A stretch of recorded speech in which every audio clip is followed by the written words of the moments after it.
अस्सलाम वालेकुम। Umar online academy में खुशामदीद। आज हम फिजिक्स में एक स्ट्रक्चर क्वेश्चन करेंगे, यानी इस टेबल को कंप्लीट करेंगे। जैसे हमने यहाँ पे कुछ फिजिकल क्वांटिटीज के नाम लिखे हैं, कुछ यूनिट्स के नाम लिखे हैं और कुछ टाइप्स के नाम। टाइप से मुराद बेस यूनिट है यानी फंडामेंटल यूनिट है या ड्राइव यूनिट है, वो यहाँ लिखे। अब जैसे कि हमारे पास पहले करंट है, तो करंट का यूनिट हमारे पास होता है एम्पेयर, और ये बेस यूनिट है जिसको हम लोग फंडामेंटल यूनिट भी कह सकते हैं।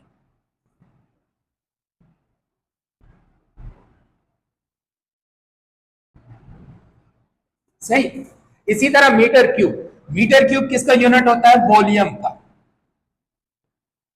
सही है। और वॉल्यूम जो होता है वो ड्राइव यूनिट होता है, क्योंकि 3 मीटर से बना है, तो इसलिए इसको हम ड्राइव कहेंगे। ड्राइव। सेकंड आपके पास टाइम का यूनिट होता है, और सेकंड भी आपके पास बेस है।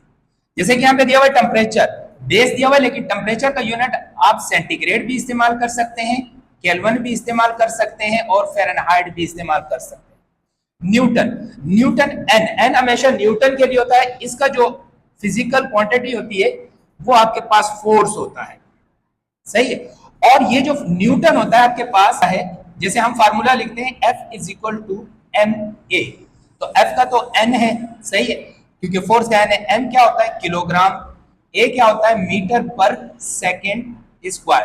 तो न्यूटन इसके बराबर होता है। तो इसमें आप देखें 3 यूनिट इस्तेमाल है, तो इसलिए इसको हम क्या कहेंगे? ड्राइव।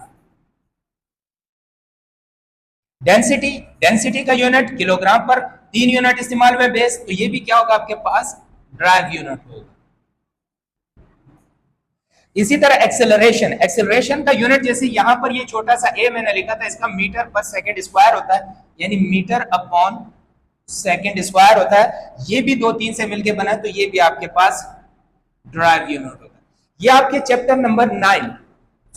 नंबर 1 क्लास 9 का एक टेबल था जो आपके एक्सरसाइज में मौजूद है, जो मैंने कंप्लीट करवाई। सवाल का क्या होगा? स्ट्रक्चर क्वेश्चन, या अक्सर औकात एमसीक्यूज में आते हैं जो आपको टेबल कंप्लीट करने होते हैं।